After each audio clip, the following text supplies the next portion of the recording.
El valí mandó entonces al portalfanje que me cortase la mano, según la ley contra los ladrones, y el portalfanje me cortó inmediatamente la mano derecha. Y el jinete se compadeció de mí e intercedió con el valí para que no me cortasen la otra mano. Y el valí le concedió esa gracia y se alejó. Y la gente me tuvo lástima y me dieron un vaso de vino para infundirme alientos, pues había perdido mucha sangre y me hallaba muy débil. En cuanto al jinete, se acercó a mí, me alargó el bolsillo y me lo puso en la mano diciendo: «Eres un joven bien educado y no se hizo para ti el oficio de ladrón». Y dicho esto se alejó, después de haberme obligado a aceptar el bolsillo. Y yo me marché también, envolviéndome el brazo con un pañuelo y tapándolo con la manga del ropón. Y me había quedado muy pálido y muy triste a consecuencia de lo ocurrido. Sin darme cuenta me fui hacia la casa de mi amiga, y al llegar me tendí extenuado en el lecho, pero ella, al ver mi palidez y mi decaimiento, me dijo: «¿Qué te pasa? ¿Cómo estás tan pálido?». Y yo le contesté: «Me duele mucho la cabeza, no me encuentro bien». Entonces, muy entristecida, me dijo: «Oh, dueño mío, no me abrases el corazón. Levanta un poco la cabeza hacia mí, te lo ruego, ojo de mi vida, y dime lo que te ha ocurrido, porque adivino en tu rostro muchas cosas». Pero yo le dije: «Por favor, ahórrame la pena de contestarte». Y ella, echándose a llorar, replicó: «Ya veo que te cansaste de mí, pues no estás conmigo como de costumbre». Y derramó abundantes lágrimas mezcladas con suspiros, y de cuando en cuando interrumpía sus lamentos para dirigirme preguntas que quedaban sin respuesta, y así estuvimos hasta la noche. Entonces nos trajeron de comer y nos presentaron los manjares, como solían, pero yo me guardé bien de aceptar, pues me habría avergonzado coger los alimentos con la mano izquierda, y temía que me preguntase el motivo de ello, y por tanto exclamé: «No tengo ningún apetito ahora». Y ella dijo: «Ya ves cómo tenía razón. Entérame de lo que te ha pasado, y por qué estás tan afligido, y con luto en el alma y en el corazón». Entonces acabé por decirle: «Te lo contaré todo, pero poco a poco, por partes». Y ella, alargándome una copa de vino, repuso: «Vamos, hijo mío, déjate de pensamientos tristes. Con esto se cura la melancolía. Bebe este vino y confíame la causa de tus penas». Y yo le dije: «Si te empeñas, dame tú misma de beber con tu mano». Y ella acercó la copa a mis labios, inclinándola con suavidad, y me dio de beber. Después la llenó de nuevo y me la acercó otra vez. Hice un esfuerzo, tendí la mano izquierda y cogí la copa, pero no pude contener las lágrimas y rompí a llorar. Y cuando ella me vio llorar, tampoco pudo contenerse. Me cogió la cabeza con ambas manos y dijo: «Oh, por favor, dime el motivo de tu llanto. Me estás abrasando el corazón. Dime también por qué tomaste la copa con la mano izquierda». Y yo le contesté: «Tengo un tumor en la derecha». Y ella replicó: «Enséñalo, lo sajaremos y te aliviarás». Y yo le respondí: «No es el momento oportuno para tal operación, no insista, porque estoy resuelto a no sacar la mano». Vació por completo la copa y seguí bebiendo cada vez que ella me la ofrecía, hasta que me poseyó la embriaguez, madre del olvido. Y tendiéndome en el mismo sitio en que me hallaba, me dormí. Al día siguiente, cuando me desperté, vi que me había preparado el almuerzo: 4 pollos cocidos, caldo de gallina y vino abundante. De todo me ofreció, y comí y bebí, y después quise despedirme y marcharme, pero ella me dijo: «¿A dónde piensas ir?». Y yo contesté: «A cualquier sitio en que pueda distraerme y olvidar las penas que me oprimen el corazón». Y ella me dijo: «Oh, no te vayas, quédate un poco más». Y yo me senté, y ella me dirigió una intensa mirada y me dijo: «Ojo de mi vida, ¿qué locura te aqueja? Por mi amor te has arruinado. Además, adivino que tengo también la culpa de que hayas perdido la mano derecha. Tu sueño me ha hecho descubrir tu desgracia. Pero por Alá, jamás me separaré de ti, y quiero casarme contigo legalmente». Y mandó llamar a los testigos y les dijo: «Sed testigos de mi casamiento con este joven. Vais a redactar el contrato de matrimonio, haciendo constar que me ha entregado la dote». Y los testigos redactaron nuestro contrato de matrimonio, y ellas les dijo: «Sed testigos asimismo de todas las riquezas que me pertenecen y que están en esa arca que veis, así como cuanto poseo, es desde ahora propiedad de este joven». Y los testigos lo hicieron constar y levantaron acta de su declaración, así como de que yo aceptaba, y se fueron después de haber cobrado sus honorarios. Entonces la joven me cogió de la mano y me llevó frente a un armario, lo abrió y me enseñó un gran cajón, que abrió también, y me dijo: «Mira lo que hay en esa caja». y al examinarla vi que estaba llena de pañuelos, cada uno de los cuales formaba un paquetito, y me dijo: «Todos estos son los bienes que durante el transcurso del tiempo fui aceptando de ti. Cada vez que me dabas un pañuelo con 50 dinares de oro, tenía yo buen cuidado de guardarlo muy oculto en esa caja. Ahora recobra lo tuyo. Alá te lo tenía reservado y lo había escrito en tu destino. Hoy te protege Alá y me eligió para realizar lo que él había escrito. Pero por causa mía perdiste la mano derecha y no puedo corresponder como es debido a tu amor ni a tu adhesión a mi persona, pues no bastaría aunque para ello sacrificase mi alma». Y añadió: «Toma posesión de tus bienes». Y yo mandé fabricar una nueva caja en la cual metí uno por uno los paquetes que iba sacando del armario de la joven. Me levanté entonces y la estreché entre mis brazos, y siguió diciéndome las palabras más gratas y lamentando lo poco que podía hacer por mí en comparación de lo que yo había hecho por ella.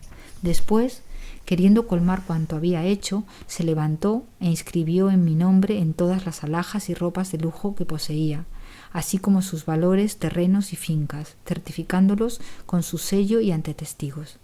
Y aquella noche, a pesar de los transportes de amor a que nos entregamos, se durmió muy entristecida por la desgracia que me había ocurrido por su causa.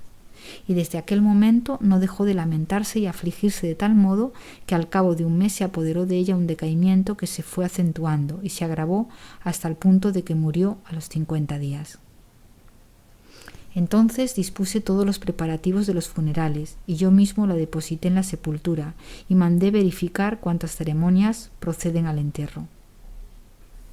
Al regresar del cementerio entré en la casa y examiné todos sus legados y donaciones, y vi que entre otras cosas me había dejado grandes almacenes llenos de sésamo, precisamente de este sésamo cuya venta te encargué, oh mi señor, por lo cual te aveniste a aceptar un escaso corretaje muy inferior a tus méritos. Y esos viajes que he realizado y que te asombran eran indispensables para liquidar cuanto ella me ha dejado, y ahora mismo acabo de cobrar todo el dinero y arreglar otras cosas. Te ruego, pues, que no rechaces las gratificaciones que quiero ofrecerte, oh tú que me das hospitalidad en tu casa y me invitas a compartir tus manjares. Me harás un favor aceptando todo el dinero que has guardado y que cobraste por la venta del sésamo.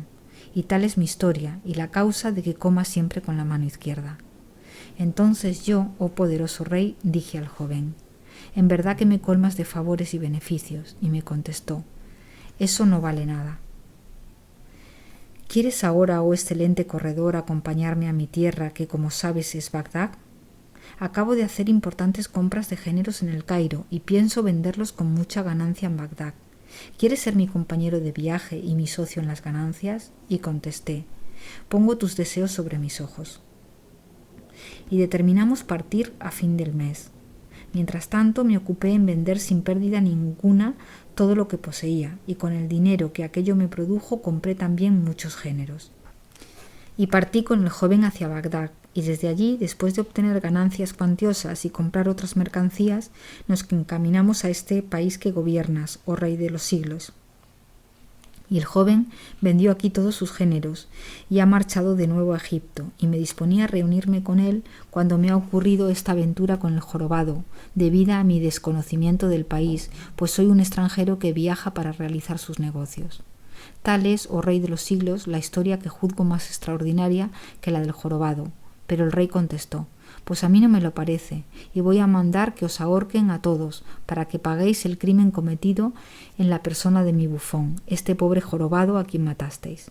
En ese momento de su narración, Sarazada vio aparecer la mañana y se calló discretamente. Pero cuando llegó la 27ª noche, ella dijo: «He llegado a saber, oh rey afortunado, que cuando el rey de la China dijo: voy a mandar a que os ahorquen a todos, el intendente dio un paso, prosternándose ante el rey, y dijo: si me lo permites, te contaré una historia que ha ocurrido hace pocos días, y que es más sorprendente y maravillosa que la del jorobado. Si así lo crees, después de haberla oído, nos indultarás a todos». El rey de la China dijo: «Así sea», y el intendente contó lo que sigue. Relato del intendente del rey de la China. Sabe, oh rey de los tiempos, que la noche última me convidaron a una comida de boda, a la cual asistían los sabios versados en el libro de la nobleza. Terminada la lectura del Corán, se tendió el mantel, se colocaron los manjares y se trajo todo lo necesario para el festín. Pero entre otros comestibles había un plato de arroz preparado con ajos, que se llamaba rozbaja, y que es delicioso si está en su punto el arroz y se ha dosificado bien los ajos y especias que lo sazonan. Todos empezamos a comerlo con gran apetito, excepto uno de los convidados, que se negó rotundamente a tocar este plato de rozbaja. Y como le instábamos a que lo probase, juró que no lo haría de tal forma. Entonces repetimos nuestro ruego, pero él nos dijo: «Por favor, no me apremiéis de ese modo. Bastante lo pagué una vez que tuve la desgracia de probarlo». Y recitó esta estrofa: «Si no quieres tratarte con el que fue tu amigo y deseas evitar su saludo, no pierdas el tiempo en inventar estratagemas. Huye de él». Entonces no quisimos insistir más, pero le preguntamos: «Por Alá, ¿cuál es la causa que te impide probar este delicioso plato de rozbaja?» Y contestó: «He jurado no comer rozbaja sin haberme lavado las manos 40 veces seguidas con sosa, otras 40 con potasa y otras 40 con jabón, o sea, 120 veces». Y el dueño de la casa mandó a los criados que trajesen inmediatamente agua y las demás cosas que había pedido el convidado. Y después de lavarse se sentó de nuevo el convidado, y aunque no muy a gusto, tendió la mano hacia el plato en que todos comíamos y trémulo y vacilante empezó a comer. Mucho nos sorprendió aquello, pero más nos sorprendimos cuando al mirar su mano vimos que solo tenía 4 dedos, pues carecía del pulgar. Y el convidado no comía más que con 4 dedos. Entonces le dijimos: «Por Alá sobre ti, dinos por qué no tienes pulgar. ¿Es una deformidad de nacimiento obra de Alá o has sido víctima de algún accidente?» Y entonces contestó: «Hermanos, aún no lo habéis visto todo. No me falta un pulgar, sino los 2, pues tampoco lo tengo en la mano izquierda, y además en cada pie me falta otro dedo. Ahora lo vais a ver». Y nos enseñó la otra mano y descubrió ambos pies, y vimos que efectivamente no tenía más que 4 dedos en cada uno. Entonces aumentó nuestro asombro y le dijimos: «Hemos llegado al límite de la impaciencia y deseamos averiguar la causa de que perdieras los 2 pulgares y esos otros 2 dedos de los pies, así como el motivo de que te hayas lavado las manos 120 veces seguidas». Entonces nos refirió lo siguiente: «Sabed, oh todos vosotros, que mi padre era un mercader entre los grandes mercaderes, el principal de los mercaderes de la ciudad de Bagdad en el tiempo del califa Harún al-Rachid. Y eran sus delicias el vino en las copas, los perfumes de las flores en su tallo, cantoras y danzarinas, los ojos negros y las propietarias de esos ojos. Así es que cuando murió no me dejó dinero, porque todo lo había gastado, pero como era mi padre le hice un entierro según su rango, di festines fúnebres en honor suyo y le llevé luto días y noches. Después fui a la tienda que había sido suya, la abrí y no hallé nada que tuviese valor. Al contrario, supe que dejaba muchas deudas. Entonces fui a buscar a los acreedores de mi padre, rogándoles que tuviesen paciencia, y los tranquilicé lo mejor que pude. Después me puse a vender y comprar y a pagar las deudas, semana por semana, conforme a mis ganancias. Y no dejé de proceder del mismo modo hasta que pagué todas las deudas, y acrecenté mi capital primitivo con mis legítimas ganancias. Pero un día que estaba yo sentado en mi tienda, vi avanzar montada en una mula torda un milagro entre los milagros, una joven deslumbrante de hermosura. Delante de ella iba un eunuco y otro detrás. Paró la mula, y a la entrada del zoco se apeó y penetró en el mercado, seguida de uno de los 2 eunucos, y éste le dijo: «Oh, mi señora, por favor, no te dejes ver de los transeúntes.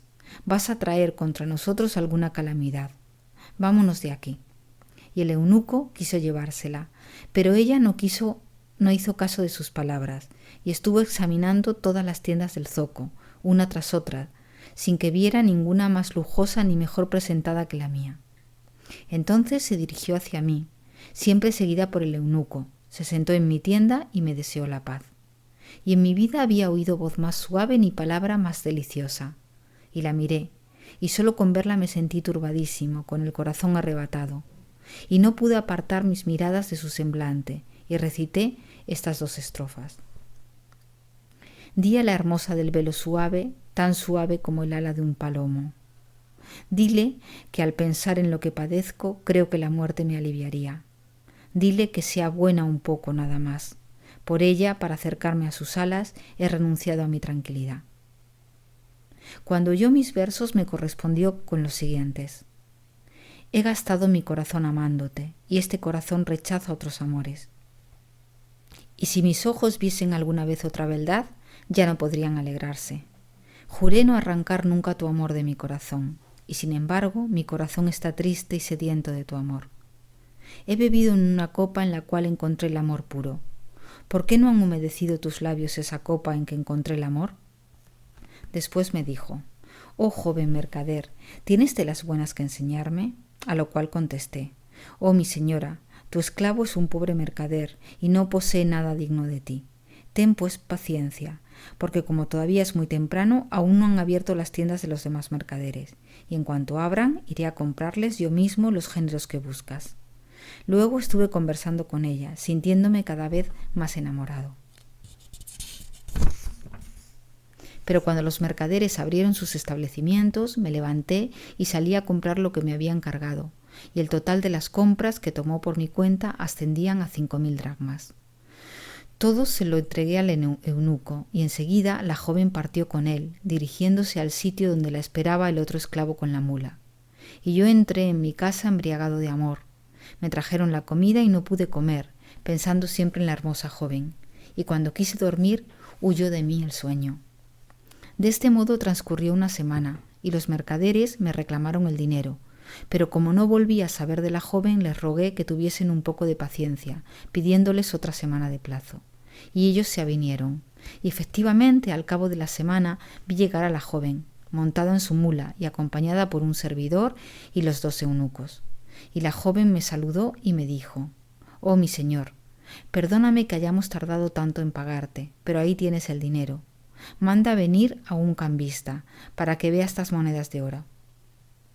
Mandé llamar al cambista y enseguida uno de los eunucos le entregó el dinero, lo examinó y lo encontró de ley.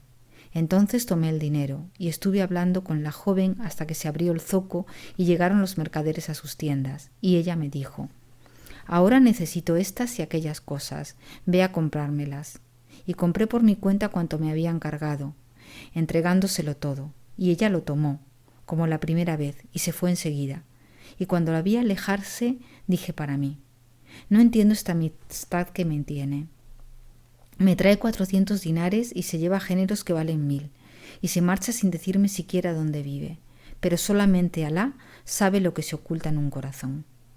Y así transcurrió todo un mes, cada día más atormentado mi espíritu por estas reflexiones, y los mercaderes vinieron a reclamarme su dinero en forma tan apremiante que para tranquilizarles hube de decirles que iba a vender mi tienda con todos los géneros, y mi casa, y todos mis bienes. Me hallé pues próximo a la ruina, y estaba muy afligido cuando vi a la joven que entraba en el zoco y se dirigía a mi tienda. Y al verla se desvanecieron todas mis zozobras, y hasta olvidé la triste situación en que me había encontrado durante su ausencia. Y ella se me acercó, y con su voz llena de dulzura me dijo, saca la balanza para pesar el dinero que te traigo. Y me dijo, en efecto, cuánto me debía, y algo más, en pago de las compras que para ella había hecho. Enseguida se sentó a mi lado y me habló con gran afabilidad, y yo desfallecía de ventura. Y acabó por decirme, ¿eres soltero o tienes esposa? Y yo le dije, por Alá, no tengo ni mujer legítima ni concubina. Y al decirlo me eché a llorar. Entonces ella me preguntó, ¿por qué lloras? Y yo respondí, por nada, es que me ha pasado una cosa por la mente. Luego me acerqué a su criado, le di algunos dinares de oro y le rogué que sirviese de mediador entre ella y mi persona, para lo que yo deseaba. Y él se echó a reír y me dijo, sabe que mi señora está enamorada de ti, pues ninguna necesidad tenía de comprar telas y solo las ha comprado para poder hablar contigo y darte a conocer su pasión. Puedes, por tanto, dirigirte a ella, seguro que no te reñirá ni ha de contrariarte. Y cuando ella iba a despedirse, me vio entregar el dinero al servidor que la acompañaba, y entonces volvió a sentarse y me sonrió. Y yo le dije, otorga a tu esclavo la merced que desea solicitar de ti y perdónale anticipadamente lo que va a decirte. Después le hablé de lo que tenía en mi corazón, y vi que le agradaba, pues me dijo: «Este esclavo te traerá mi respuesta y te señalará mi voluntad. Haz cuando te diga que hagas». Después se levantó y se fue. Entonces fui a entregar a los mercaderes su dinero con los intereses que le correspondían. En cuanto a mí, desde el instante que dejé de verla, perdí todo mi sueño durante todas mis noches. Pero en fin, pasados algunos días, vi llegar al esclavo y lo recibí con solicitud y generosidad, rogándole que me diese noticias. Y él me dijo: «Ha estado enferma estos días», y yo insistí: «Darme algunos pormenores acerca de ella». Y él respondió: «Esta joven ha sido educada por nuestra ama Zobeida, esposa favorita de Harún al-Rachid, y ha entrado en su servidumbre, y nuestra ama Zobeida la quiere como si fuese hija suya, y no le niega nada. Pero el otro día le pidió permiso para salir, diciéndole: mi alma desea pasearse un poco y volver enseguida a palacio». Y se le concedió el permiso, y desde aquel día no dejó de salir y de volver a palacio, con tal frecuencia que acabó por ser pertísima en compras, y se convirtió en la proveedora de nuestra ama Zobeida.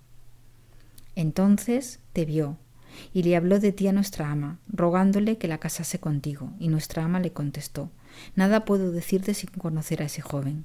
Si me convenzo de que te iguala en cualidades, te uniré con él.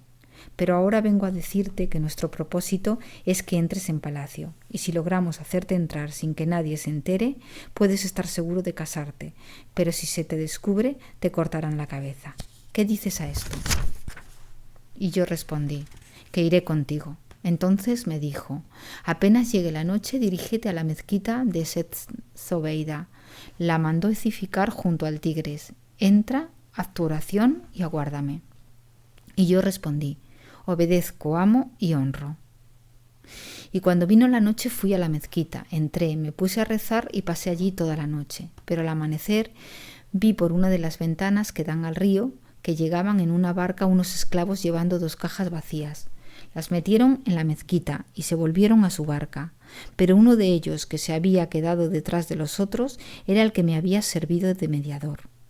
Y a los pocos momentos vi llegar a la mezquita a mi amada, la dama de Seth Zobeida, y corrí a su encuentro, queriendo estrecharla entre mis brazos, pero ella huyó hacia donde estaban las cajas vacías e hizo una señal al eunuco, que me cogió, y antes de que pudiese defenderme me encerró en una de aquellas cajas. Y en el tiempo que se tarda en abrir un ojo y cerrar el otro, me llevaron al palacio del califa, y me sacaron de la caja, y me entregaron trajes y efectos que valdrían lo menos 50.000 dracmas. Después vi a otras 20 esclavas blancas, todas con pechos de vírgenes, y en medio de ellas estaba Seth Zobeida, que no podía moverse de tantos esplendores como llevaba a partir del ombligo. Y las damas formaban 2 filas frente a la sultana. Yo di un paso y besé la tierra entre sus manos. Entonces me hizo seña de que me sentase, y me senté entre sus manos. Enseguida me interrogó acerca de mis negocios, mi parentela y mi linaje, contestándole yo a cuanto me preguntaba, y pareció muy satisfecha y dijo: «Alá, ya veo que no he perdido el tiempo criando a esta joven, pues le encuentro un esposo cual este». Y añadió: «Sabe que la considero como si fuese mi propia hija, y será para ti una esposa sumisa y dulce ante Alá y ante ti». Y entonces me incliné, besé la tierra y consentí en casarme. Y Seth Zobeida me invitó a pasar en el palacio 10 días. Y allí permanecí estos 10 días, pero sin saber nada de la joven. Y eran otras jóvenes las que me traían el almuerzo y la comida y servían a la mesa. Transcurrido el plazo indispensable para que los preparativos de la boda, Seth Zobeida rogó al emir de los creyentes el permiso para la boda. Y el califa, después de dar su venia, regaló a la joven 10.000 dinares de oro. Y Seth Zobeida mandó a buscar al cadí y a los testigos, que escribieron el contrato de matrimonio. Después empezó la fiesta. Se prepararon dulces de todas clases y los manjares de costumbre. Comimos, bebimos y se repartieron platos de comida por toda la ciudad, durando el festín 10 días completos. Después llevaron a la joven al hamán para prepararla según es uso. Y durante este tiempo se puso la mesa para mí y mis convidados. Se trajeron platos exquisitos y, entre otras cosas, en medio de pollos asados, pasteles de todas clases, rellenos deliciosos y dulces perfumados con azmicle y agua de rosas, había un plato de rozbaja, capaz de volver loco al espíritu más equilibrado. Y yo, por Alá, en cuanto me senté a la mesa, no pude menos de precipitarme sobre este plato de rozbaja y hartarme de él. Después me sequé las manos. Y así estuve tranquilo hasta la noche. Pero se encendieron las antorchas y llegaron las cantoras y tañedoras de instrumentos. Después se procedió a vestir a la desposada. Y la vistieron 7 veces con trajes diferentes, en medio de cantos y de sonar de los instrumentos. En cuanto al palacio, estaba lleno completamente por una muchedumbre de convidados. Y yo, cuando hubo terminado la ceremonia, entré en el aposento reservado, y me trajeron a la novia, procediendo su servidumbre a despojarla de todos los vestidos, retirándose después. Cuando la vi toda desnuda y estuvimos solos en nuestro lecho, la cogí entre mis brazos, y tal era mi ventura que me parecía mentira el poseerla. Pero en este momento notó el olor de mi mano con la cual había comido la rozbaja, y apenas lo notó, lanzó un agudo chillido. Inmediatamente acudieron por todas partes las damas de palacio, mientras que yo, trémulo de emoción, no me daba cuenta de la causa de todo aquello, y le dijeron: «Oh, hermana nuestra, ¿qué te ocurre?». Y ella contestó: «Por Alá sobre vosotras, libradme al instante de este estúpido, al cual creí hombre de buenas maneras». Y yo le pregunté: «¿Y por qué me juzgas estúpido o loco?». Y ella dijo: «Insensato, ya no te quiero por tu poco juicio y tu mala acción». Y cogió un látigo que estaba cerca de ella y me azotó con tan fuertes golpes que perdí el conocimiento. Entonces ella se detuvo y dijo a las doncellas: «Cogedlo y llevádselo al gobernador de la ciudad para que le corten la mano con que comió los ajos». Pero yo ya había recobrado el conocimiento y al oír aquellas palabras exclamé: «No hay poder y fuerza más que en Alá Todopoderoso, pero por haber comido ajos me van a cortar una mano. ¿Quién ha visto nunca semejante cosa?». Entonces las doncellas empezaron a interceder en mi favor y le dijeron: «Oh hermana, no le castigues esta vez, concédenos la gracia de perdonarle». Entonces ella dijo: «Os concedo lo que pedís, no le cortarán la mano, pero de todos modos algo he de cortarle de sus extremidades». Después se fue y me dejó solo. En cuanto a mí, estuve 10 días completamente solo y sin verla, pero pasados los 10 días vino a buscarme y me dijo: «Oh tú, el de la cara ennegrecida». Nota: expresión muy usada, significa que no se ha ejecutado bien un acto cualquiera. En cambio, cuando se dice «tu cara se ha blanqueado», se quiere decir que alguien ha salido airosísimo de algún trance. Fin de la nota. ¿Tan pocas cosas soy para ti que comiste ajo la noche de la boda? Después llamó a sus sirvientas y le dijo: «Atadle los brazos y las piernas». Y entonces me ataron los brazos y las piernas, y ella cogió una cuchilla de afeitar bien afilada, y me cortó los 2 pulgares de las manos y los dedos gordos de ambos pies. Y por eso, oh todos vosotros, me veis sin pulgares en las manos y en los pies. En cuanto a mí, caí desmayado. Entonces ella echó en mis heridas polvos de una raíz aromática, y así restañó la sangre. Y yo dije primero entre mí y luego en voz alta: «No podré volver a comer rozbaja sin lavarme después las manos 40 veces con potasa, 40 con sosa y 40 con jabón». Y al oírme me hizo jurar que cumpliría esta promesa y que no comería rozbaja sin cumplir con exactitud lo que acababa de decir. Por eso, cuando me apremiáis todos los aquí reunidos a comer de este plato de rozbaja que hay en la mesa, he palidecido y me he dicho: «He aquí la rozbaja que me costó perder los pulgares». Y al empeñaros en que la comiera, me vi obligado por mi juramento a hacer lo que visteis. Entonces, oh rey de los siglos, dijo el intendente continuando la historia mientras los demás circunstantes estaban escuchando, pregunté al joven mercader de Bagdad: «¿Y qué te ocurrió luego con tu esposa?». Y él me contestó: «Cuando hice aquel juramento ante ella se tranquilizó su corazón y acabó por perdonarme. Entonces la cogí y me acosté con ella. Y por Alá recuperé bien el tiempo perdido y olvidé mis pesares. Y permanecimos unidos largo tiempo de aquel modo. Después ella me dijo: «Has de saber que nadie de la corte del califa sabe lo que ha pasado entre nosotros. Eres el único que logró introducirse en este palacio y has entrado gracias al apoyo del Sadeyat». Nota: el Sadeyat, la gran señora, el ama, Zobeida. Después me entregó 10.000 dinares de oro diciéndome: «Toma este dinero y ve a comprar una buena casa en que podamos vivir los dos». Entonces salí y compré una casa magnífica, y allí transporté las riquezas de mi esposa y cuantos regalos le habían hecho, los objetos preciosos, telas, muebles y demás cosas bellas. Y todo lo puse en aquella casa que había comprado. Vivimos juntos hasta el límite de los placeres y de la expansión. Pero al cabo de un año, por voluntad de Alá, murió mi mujer. Y no busqué otra esposa, pues quise viajar. Salí entonces de Bagdad, después de haber vendido todos mis bienes, y cogí todo mi dinero y emprendí el viaje hasta que llegué a esta ciudad. Y tal es, oh rey del tiempo, prosiguió el intendente, la historia que me refirió el joven mercader de Bagdad. Entonces todos los invitados seguimos comiendo, y después nos fuimos.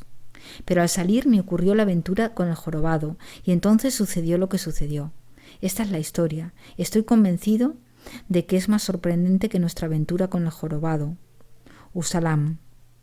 Nota. Fórmula para despedirse o retirarse. Que la paz sea sobre ti. Fin de la nota. Entonces dijo el rey de la China: pues te equivocas, no es más maravillosa que la aventura del jorobado, porque la aventura del jorobado es mucho más sorprendente, y por eso van a crucificaros a todos, desde el primero hasta el último. Pero en este momento avanzó el médico judío, besó la tierra entre las manos del sultán y dijo: oh rey del tiempo, te voy a contar una historia que es seguramente más extraordinaria que todo cuanto oíste, y que la misma aventura del jorobado. Entonces dijo el rey de la China: cuéntalo pronto, porque no puedo aguardar más. Y el médico judío dijo: relato del médico judío. La cosa más extraordinaria que me ocurrió en mi juventud es precisamente esta que vais a oír, oh mis señores llenos de cualidades. Estudiaba entonces medicina y ciencias en la ciudad de Damasco, y cuando tuve bien aprendida mi profesión, empecé a ejercerla y a ganarme la vida. Pero un día entre los días, cierto esclavo del gobernador de Damasco vino a mi casa y diciéndome que le acompañase me llevó al palacio del gobernador, y allí, en medio de una gran sala, vi un lecho de mármol chapeado de oro. En ese lecho estaba echado y enfermo el hijo de Adán. Era un joven tan hermoso que no se habría encontrado otro como él en todos los de su tiempo. Me acerqué a su cabecera y le deseé pronta curación y completa salud, pero él solo me contestó haciéndome una seña con los ojos, y yo le dije: oh mi señor, dame la mano. Y él me alargó la mano izquierda, lo cual me asombró mucho, haciéndome pensar: por Alá, qué cosa tan sorprendente. He aquí un joven de buena apariencia y de elevada condición, y que está sin embargo muy mal educado. No por eso dejé de tomarle el pulso, y receté un medicamento a base de agua de rosas, y le seguí visitando hasta que pasados 10 días recuperó las fuerzas y pudo levantarse como de costumbre. Entonces le aconsejé que fuese al Amán y que después volviese a descansar. El gobernador de Damasco me demostró su gratitud regalándome un magnífico ropón de honor y nombrándome no solo médico suyo, sino también del hospital de Damasco. En cuanto al joven, que durante su enfermedad había seguido alargándose de la mano izquierda, me rogó que le acompañase al Amán, que se había reservado para él solo, prohibiendo entrar a los demás clientes. Y cuando llegamos al Amán, se acercaron los criados del joven, le ayudaron a desnudarse, cogiendo su ropa y dándole otra limpia y nueva. Y al ver desnudo al joven, noté que carecía de mano derecha. Y me sorprendió y apenó grandemente el descubrimiento, y aumentó mi asombro cuando vi huellas de varazos en todo su cuerpo. Entonces el joven se volvió hacia mí y me dijo: oh médico del siglo, ¿no te asombra el verme como me ves? Pues voy a contarte el motivo, y oirás una relación muy extraordinaria. Pero tenemos que aguardar a estar fuera del Amán. Después de salir del Amán, llegamos al palacio y nos sentamos para descansar y comer luego. Pero el joven me dijo: ¿no prefieres que subamos a la sala alta? Y yo le contesté que sí, y entonces mandó a los criados que asaran un carnero y lo subieran a la sala alta, a la cual nos encaminamos. Y los esclavos no tardaron en subir el carnero asado y toda clase de frutas, y nos pusimos a comer, y él siempre se servía de la mano izquierda. Entonces yo le dije: cuéntame ahora esa historia. Y él contestó: oh médico del siglo, te la voy a contar. Escucha pues. Sabe que nací en la ciudad de Mosul, donde mi familia figuraba entre las más principales. Mi padre era el mayor de los 10 vástagos que dejó mi abuelo al morir, y cuando esto ocurrió, mi padre estaba ya casado como todos mis tíos. Pero él era el único que tuvo un hijo, que fui yo. pues ninguno de mis tíos los tuvo. Por eso fui creciendo entre las simpatías de todos mis tíos, que me querían muchísimo y se alegraban mirándome. Un día que estaba con mi padre en la gran mezquita de Mosul para rezar la oración del viernes, vi que después de la plegaria todo el mundo se había marchado, menos mi padre y mis tíos. Se sentaron todos en la gran estera y yo me senté con ellos, y se pusieron a hablar, versando la conversación sobre los viajes y las maravillas de los países extranjeros y de las grandes ciudades lejanas, pero sobre todo hablaron de Egipto y del Cairo. Y mis tíos repitieron los relatos admirables de los viajeros que habían estado en Egipto y decían que no había en la tierra país más bello, ni río más maravilloso que el Nilo. Por eso los poetas han hecho muy bien en cantar a ese país y su Nilo. Y dice la verdad el poeta cuando dice: por Alá, te conjuro que digas al río de mi país, al Nilo de mi país, que aquí no puedo extinguir la sed, que el Éufrates no puede apagar la sed que me atormenta. Mis tíos empezaron a enumerar las maravillas de Egipto y de su río, con tal elocuencia y tanto calor, que cuando dejaron de hablar y se fue cada cual a su casa, quedé muy pensativo y preocupado, y no podía apartarse de mi espíritu el grato recuerdo de todas aquellas cosas que acababa de oír con motivo de aquel país tan admirable. Y cuando volví a casa no pude pegar los ojos en toda la noche, y perdí el apetito. Averigüé a los pocos días que mis tíos estaban preparando un viaje a Egipto y rogué con tanto ardor a mi padre y tanto laboré para que me dejase ir con ellos que me lo permitió y hasta me compró mercaderías muy estimables y encargó a mis tíos que no me llevasen con ellos a Egipto, sino que me dejasen en Damasco, donde debía yo ganar dinero con los géneros que llevaba. Me despedí de mi padre, me junté con mis tíos y salimos Mosul.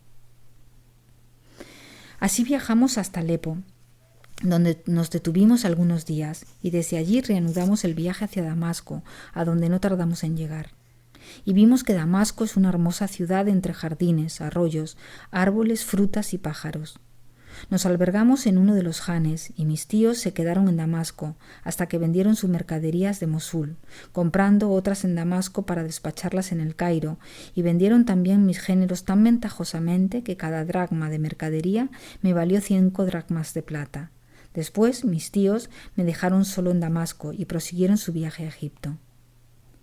En cuanto a mí, continué viviendo en Damasco, en donde alquilé una casa maravillosa, cuyas bellezas no pude enumerar la lengua humana. Me costaba 2 dinares de oro al mes, pero no me contenté con esto. Empecé a hacer cuantiosos gastos, satisfaciendo todos mis caprichos, sin privarme de ninguna clase de manjares ni bebidas, y este género de vida duró hasta que hube gastado el dinero con que contaba. Y por entonces, estando sentado un día a la puerta de mi casa para tomar el fresco, vi acercarse a mí, viniendo no sé de dónde, a una joven ricamente vestida, sobrepasando en elegancia a todo cuanto había visto en mi vida. Me levanté súbitamente y la invité a que honrase mi casa con su presencia. No hizo ningún reparo, sino que traspuso el umbral y penetró en la casa gentilmente. Cerré entonces la puerta detrás de nosotros y lleno de júbilo la cogí en brazos y la transporté al salón. Allí se descubrió, se quitó el velo y se me apareció en toda su hermosura. Y tan hechicera la encontré que me sentí completamente dominado por su amor.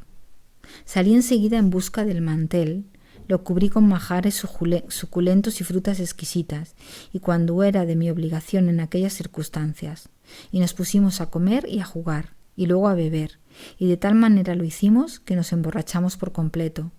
La poseí entonces, y la noche que pasé con ella hasta la mañana se contará entre las más benditas. Al día siguiente creí que hacía bien las cosas ofreciéndole 10.000 dinares de oro, pero los rechazó y dijo que nunca aceptaría nada de mí. Después me dijo: «Y ahora, oh querido mío, sabe que volveré a verte pronto dentro de 3 días al anochecer. Aguárdame porque no he de faltar. Y como yo misma me convido, no quiero ocasionarte gastos, de modo que te voy a dar dinero para que prepares otro festín como el de hoy».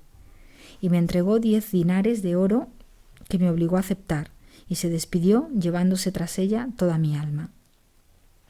Pero como había prometido, volvió a los 3 días, más ricamente vestida que la primera vez. Por mi parte, había preparado todo lo indispensable, y en realidad no había escatimado nada. y comimos y bebimos como la otra vez, y no dejamos de hacer juntos aquello que hicimos hasta que brilló la mañana. Entonces me dijo: «Oh, mi dueño amado, ¿de veras que me encuentras hermosa?». Yo le contesté: «Por Alá, ya lo creo».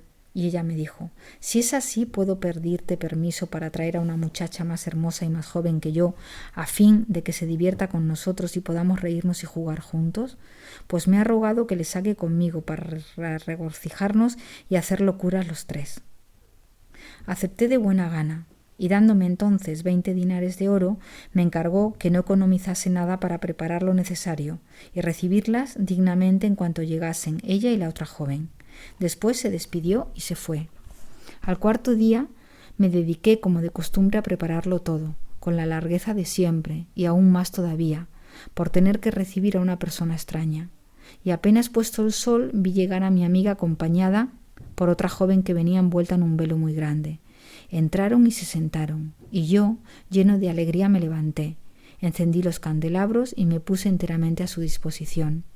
Ellas se quitaron entonces sus velos, y pude contemplar a la otra joven. Alá, Alá, parecía la luna llena. Me apresuré a servirlas, y les presenté las bandejas repletas de manjares y bebidas, y empezaron a comer y beber. Y yo, entre tanto, besaba a la joven desconocida, y le llenaba la copa y bebía con ella. Pero esto acabó por encender los celos de la otra, que supo disimularlos, y hasta me dijo: «Por Alá, cuán deliciosa es esa joven, ¿no te parece más hermosa que yo?». Y yo respondí ingenuamente: «Es verdad, razón tienes». Y ella dijo: «Pues cógela y ve a dormir con ella, así me complacerás». Yo respondí: «Respeto tus órdenes y las pongo sobre mi cabeza y mis ojos». Ella se levantó entonces y nos preparó el lecho, invitándonos a ocuparlo, y después me tendí junto a mi nueva amiga y la poseí hasta por la mañana. Pero he aquí que al despertarme me encontré la mano llena de sangre y vi que no era sueño, sino realidad. Como ya era el día claro, quise despertar a mi compañera dormida aún, y le toqué ligeramente la cabeza, y la cabeza se separó inmediatamente del cuerpo y cayó al suelo. En cuanto a mi primera amiga, no había de ella ni rastro ni olor. Sin saber qué hacer, estuve una hora recapacitando, y por fin me decidí a levantarme para abrir una huesa en aquella misma sala. Levanté las losas de mármol, empecé a cavar e hice una olla lo bastante grande para que cupiese el cadáver, y lo enterré inmediatamente.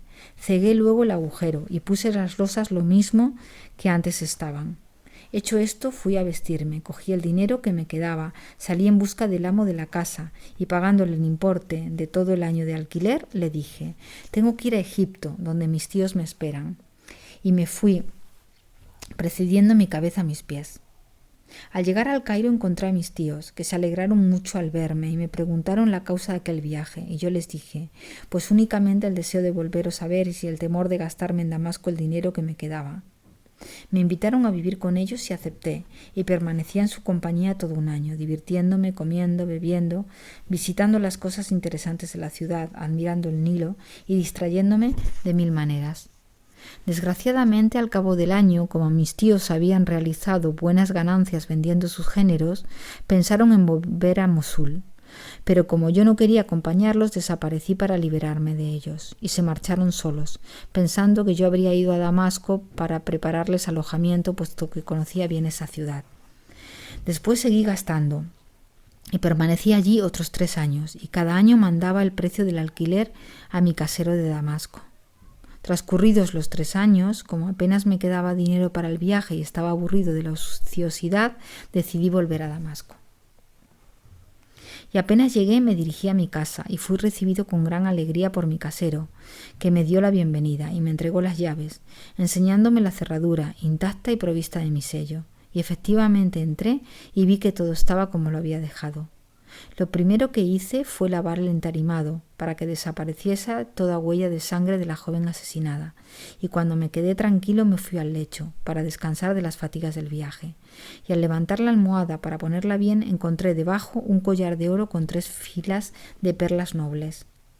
Era precisamente el collar de mi amada, y lo había puesto allí la noche de nuestra dicha, y ante este recuerdo derramé lágrimas de pesar y deploré la muerte de aquella joven. Luego oculté cuidadosamente el collar en el interior de mi ropón. Pasados 3 días de descanso en mi casa, pensé ir al zoco para buscar ocupación y ver a mis amigos. Llegué al zoco, pero estaba escrito por acuerdo del destino que había de tentarme el cheitán y había de sucumbir a su tentación, porque el destino tiene que cumplirse. Y efectivamente me dio la tentación de deshacerme de aquel collar de oro y de perlas. Lo saqué del interior del ropón y se lo presenté al corredor más hábil del zoco. Este me invitó a sentarme en su tienda y en cuanto se animó el mercado cogió el collar, me rogó que le esperase y se fue a someterlo a las ofertas de mercaderes y parroquianos. Y al cabo de 1 hora volvió y me dijo: creí a primera vista que este collar era de oro de leis y perlas finas y valdría lo menos 1000 dinares de oro, pero me equivoqué. Es falso. Está hecho según los artificios de los francos, que saben imitar el oro, las perlas y las piedras preciosas, de modo que no me ofrecen por él más que 1000 dracmas en vez de 1000 dinares. Yo contesté: verdaderamente tienes razón. Este collar es falso. Lo mandé construir para burlarme de una amiga, a quien se lo regalé. Ahora esta mujer ha muerto y le ha dejado el collar a la mía, de modo que hemos decidido venderlo por lo que den. Tómalo, véndelo con este precio y tráeme los 1000 dracmas. Y el astuto corredor se fue con el collar, después de haberme mirado con el ojo izquierdo. En este momento de su narración, Sharazada vio aparecer la mañana y se calló discretamente. Pero cuando llegó la 28ª noche, ella dijo: he llegado a saber, oh rey afortunado, que el médico judío continuó de este modo la historia del joven.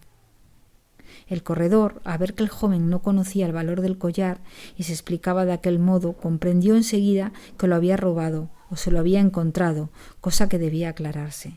Cogió pues el collar y se lo llevó al jefe de los corredores del zoco, que se hizo cargo de él enseguida, y fue en busca del valí de la ciudad, a quien dijo: me habían robado este collar y ahora hemos dado con el ladrón, que es un joven vestido como los hijos de los mercaderes y está en tal parte, en casa de tal corredor. Y mientras yo aguardaba al corredor con el dinero, me vi rodeado y apresado por guardias, que me llevaron a la fuerza a casa del valí. Y el valí me hizo preguntas acerca del collar, y yo le contesté la misma historia que al corredor. Entonces el valí se echó a reír y me dijo: ahora te enseñaré el precio de ese collar. E hizo una seña a sus guardias, que me agarraron, me desnudaron y me dieron tal cantidad de palos y latigazos que me ensangrentaron todo el cuerpo.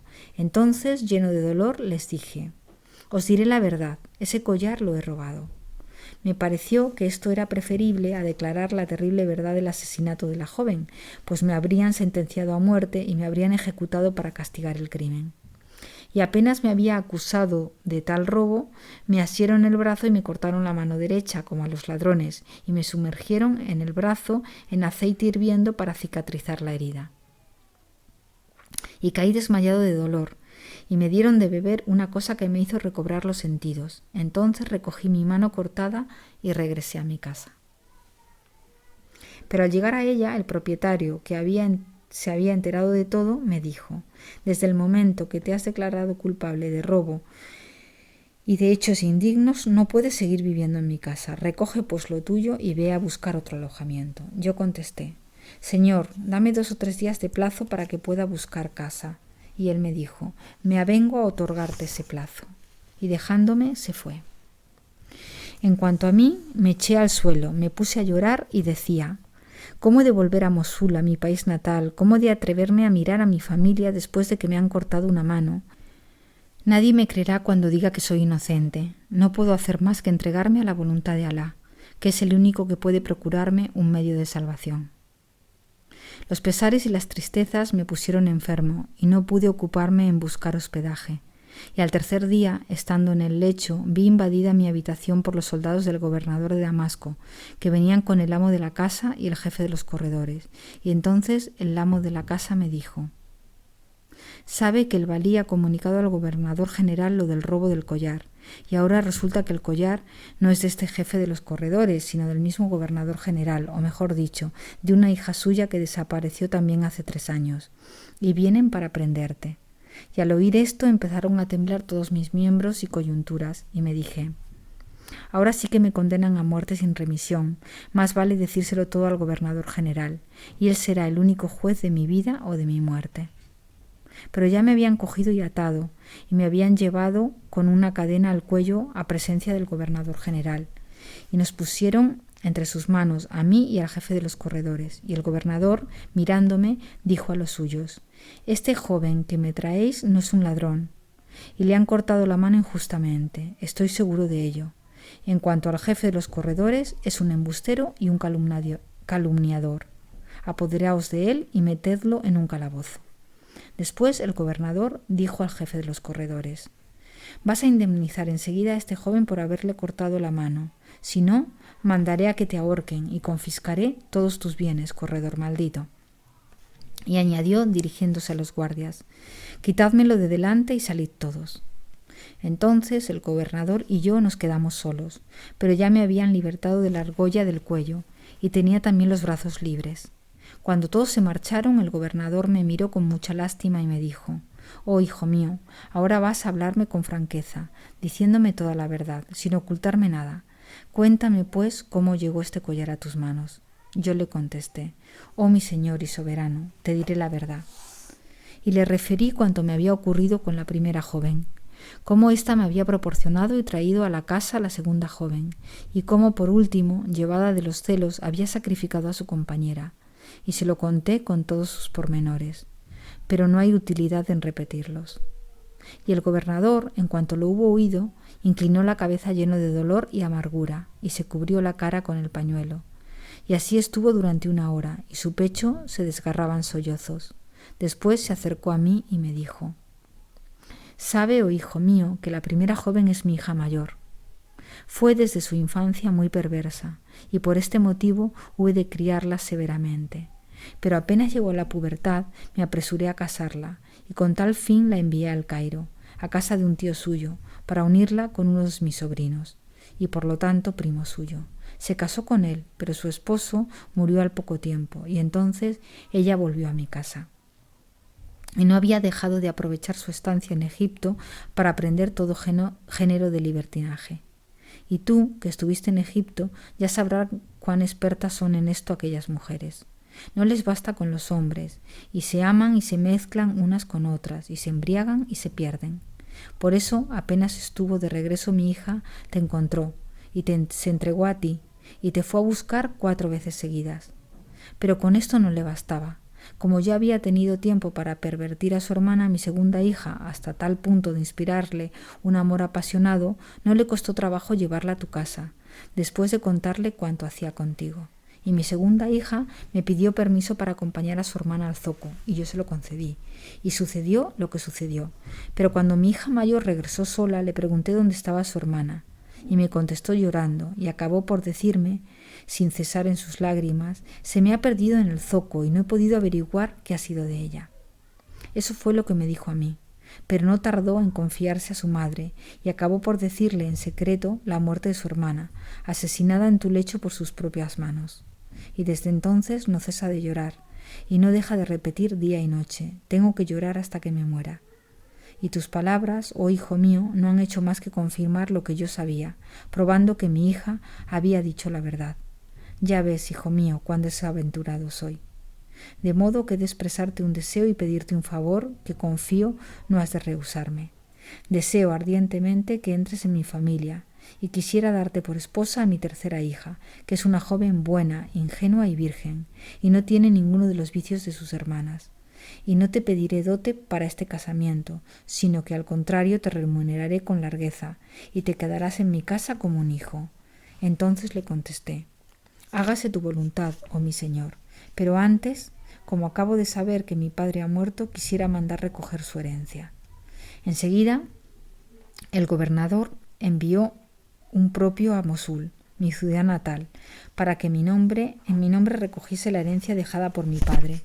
Y efectivamente me casé con la hija del gobernador, y desde aquel día todos vivimos aquí la vida más próspera y dulce.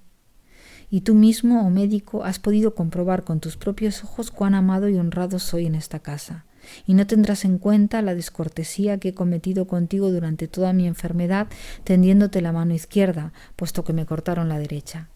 En cuanto a mí, prosiguió el médico judío, mucho me maravilló esta historia, y felicité al joven por haber salido de aquel modo de tal aventura. y él me colmó de presentes y me tuvo consigo 3 días en palacio y me despidió cargado de riquezas y bienes. Y entonces me dediqué a viajar y a recorrer el mundo para perfeccionarme en mi arte. Y he aquí que llegué a tu imperio, oh rey espléndido y poderoso. Y entonces fue cuando la noche pasada me ocurrió la desagradable desventura con el jorobado. Tal es mi historia. Entonces el rey de la China dijo: esa historia, aunque logró interesarme, te equivocas, oh médico, porque no es tan maravillosa ni sorprendente como la aventura del jorobado, de modo que no me queda más que mandaros ahorcar a los 4, y principalmente a ese maldito sastre, que es causa y principio de vuestro crimen. Oídas tales palabras, el sastre se adelantó entre las manos del rey de la China y dijo: oh rey lleno de gloria, antes de mandarnos ahorcar, permíteme hablar a mí también, y te referiré una historia que encierra cosas más extraordinarias que todas las demás historias juntas, y es más prodigiosa que la historia misma del jorobado. Y el rey de la China dijo: si dices la verdad os perdonaré a todos, pero desdichado de ti si me cuentas una historia poco interesante y desprovista de cosas sublimes, porque no vacilaré entonces en empalarlos a ti y a tus 3 compañeros, haciendo que os atraviesen de parte a parte desde la base hasta la cima. Entonces el sastre dijo. Relato del sastre.